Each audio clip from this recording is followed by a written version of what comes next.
Everyone, myself Tanima Kaur and welcome back to my channel. Last video में हमने exercise 14.3 का question number 2 तक ख़त्म कर लिया है। अब हम क्वेश्चन नंबर 3 स्टार्ट करेंगे इस वीडियो में। और क्वेश्चन नंबर 3 का फर्स्ट पार्ट है 10x माइनस 25 डिवाइडेड बाय 5। ठीक है, इसमें भी हमें वैसे ही फर्स्ट टर्म के पहले फैक्टर्स बनाने पड़ेंगे, क्योंकि 5 तो अपने आप में ही एक प्राइम नंबर है, उसके फैक्टर्स बन नहीं सकते। तो हम फर्स्ट अलजेब्रिक एक्सप्रेशन के फैक्टर्स बना लेंगे। फैक्टर्स बनेंगे 2 into 5 into x minus 5 into 5। ठीक है, तो अब इसमें से देख लेते हैं क्या कॉमन आ रहा है। तो एक 5 ही है जो दोनों टर्म्स में आ रहा है, तो हम इसी को कॉमन ले सकते हैं। तो 5 को बाहर ले लेंगे, अंदर क्या बचेगा 2x माइनस 5। ठीक है, अब हमने इस अलजेब्रिक एक्सप्रेशन को फैक्टर्स की फॉर्म में लिख लिया है, तो इसकी वैल्यू यहाँ पे पुट कर देंगे। तो ये हो जाएगा डिवाइडेड बाय 5। इसको अब हम न्यूमरेटर डिवाइडेड बाय डिनोमिनेटर यानी कि फ्रैक्शन की फॉर्म में लिख देते हैं। तो यहाँ से 5 और 5 कॉमन फैक्टर्स आ रहे हैं, इसको हम कट कर देंगे और हमारा आंसर आ जाएगा 2x माइनस 5। तो second part is 10x minus 25 divided by 2x minus 5। तो हम फर्स्ट अलजेब्रिक एक्सप्रेशन के पहले बना लेते हैं फैक्टर्स। तो फैक्टर्स क्या बनेंगे 2 into 5 into x minus 5 into 5। ठीक है, डिवाइडेड बाई 2x माइनस 5। अगर ध्यान से देखें तो ये अपने आप में एक फैक्टर है। 5 प्राइम नंबर है, 2 भी प्राइम नंबर है, इनको हम ब्रेक ही नहीं कर सकते। तो हम यहाँ पे कॉमन ले लेंगे। तो 5 और 5 कॉमन आ जाएगा, अंदर क्या बचेगा 2x minus 5 divided by 2x minus 5। इसको अब हम लिख लेंगे न्यूमरेटर डिवाइडेड बाई डिनोमिनेटर यानी फ्रैक्शन की फॉर्म में। तो अब ध्यान से देखें तो ये फैक्टर कट हो रहे हैं और आंसर क्या बच रहा है only 5। So third part of question number 3 is 10y into bracket start 6y plus 21 divided by 5 into bracket start 2y plus 7। तो अगर हम ध्यान से ऑब्जर्व करें तो लास्ट ये जो अलजेब्रिक एक्सप्रेशन दे रखी है ये प्राइम नंबर्स में ही है ऑलरेडी, इसको ब्रेक नहीं कर सकते फर्दर, ये ऑलरेडी प्राइम नंबर्स में है। और ये जो फर्स्ट टर्म दे रखी है, फर्स्ट अलजेब्रिक एक्सप्रेशन दे रखी है, इसको हम ब्रेक कर सकते हैं। ये प्राइम नंबर्स नहीं है, कॉम्पोजिट नंबर्स हैं। तो 10y को बाहर ले लेते हैं और अंदर के फैक्टर्स को ब्रेक कर लेते हैं। तो ये हो जाएगा 2 into 3y multiplied by y plus 3 into 7। ठीक है, तो ये हमारे दो फैक्टर्स में हमने इनको तोड़ लिया है और पीछे रहेगा 5 इंटू 2y प्लस 7। इसको एज इट इज ही रहने देते हैं और अब देखते हैं कि कौन से कॉमन फैक्टर्स बन रहे हैं। तो यहाँ पे 3 है जो दोनों ब्रैकेट में कॉमन है, तो 3 को बाहर ले लेंगे 10y के साथ। तो ये हो जाएगा 10y इंटू 3, इसको ऐसे ही रहने देते हैं ताकि हमें कटिंग में हेल्प मिले। और अंदर क्या बच जाएगा 2y प्लस 7। ठीक है, divided by 5 into 2y plus 7। अब इसको हम लिख लेते हैं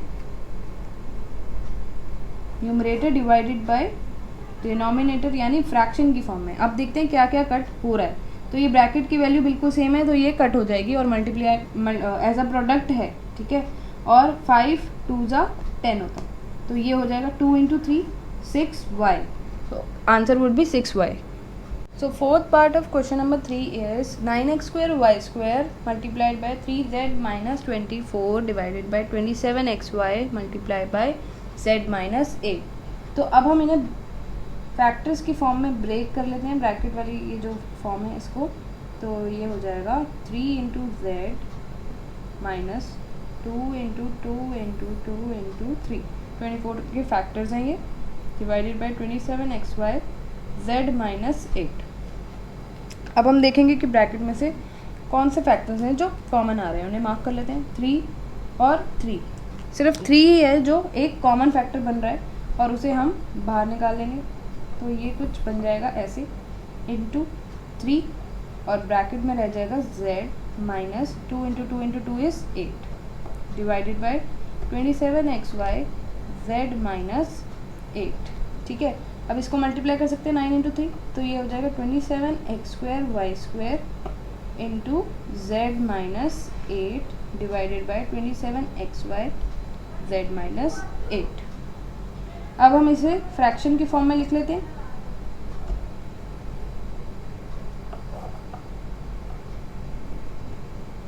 ठीक है, और यहाँ पे अगर हम ध्यान दें तो ब्रैकेट्स की वैल्यू सेम है, तो इनकी हो जाएगी कटिंग, और 27 भी 27 से कट जाएगा। और यहाँ पे है x की पावर 1 y की पावर 1 और यहाँ पे x की पावर 2 y की पावर 2, तो x इससे कट जाएगा और y इससे कट जाएगा और बच जाएगा हमारे पास x इंटू वाई।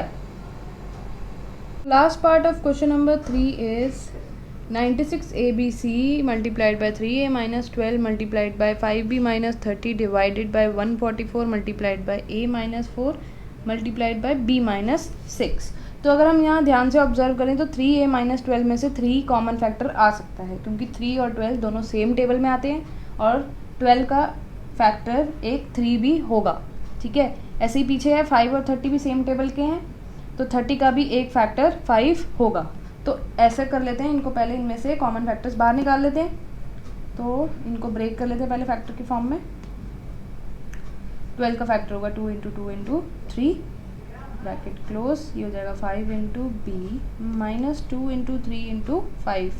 30 का फैक्टर हो जाएगा ये divided by 144 a minus 4 multiplied by b minus 6। तो अब यहाँ पे हम मार्क कर लेते हैं क्या क्या है हमारे कॉमन फैक्टर्स। 3 दोनों ब्रैकेट में 3 एक कॉमन फैक्टर है। ऐसे ही पीछे 5 दोनों ब्रैकेट्स में 5 एक कॉमन फैक्टर है, ठीक है। तो इनको बाहर निकाल लेते हैं 3 को, ठीक है। तो ये बच जाएगा a माइनस 4 और ऐसे ही पीछे वाले ब्रैकेट में 5 बाहर आ जाएगा, तो बच जाएगा b minus 6 bracket close divided by 144 a minus 4 b minus 6। अब 3 और 5 को भी बाहर निकाल सकते हैं क्योंकि ये मल्टीप्लाई में, ठीक है। तो कुछ ऐसा बाहर आ जाएगा मल्टीप्लाइड बाय 15, 3 इंटू 5 कर दिया और अंदर बच जाएगा a minus 4 b minus 6 divided bye 144 a minus 4 b minus 6। अब साइड में मल्टीप्लाई करके देख लेते हैं कि 96 इंटू 15 होता क्या है। तो 96 इंटू 15 होगा 9 5 ज़ा 45 प्लस 3 48, 1 6 ज़ा 6, 1 9 ज़ा 9, तो ये आ जाएगा 8 प्लस 6 14 और 14, तो 1440 आ रहा है इन दोनों को मल्टीप्लाई करके। 1440 a b c a minus 4 b minus 6 divided by था, तो इसलिए इसको डिनोमिनेटर में लिख देते हैं 144 a माइनस 4 b माइनस 6। अब ध्यान से ऑब्जर्व करें तो ब्रैकेट्स की वैल्यू है सेम, इसको हम कट कर सकते हैं a माइनस 4 से a माइनस 4 और b माइनस 6 से b माइनस 6। और 144 10 का क्या होगा 1440, तो हमारा आंसर क्या होगा 10ABC। 10ABC। Please like, share and subscribe to my channel and don't forget to press the bell icon.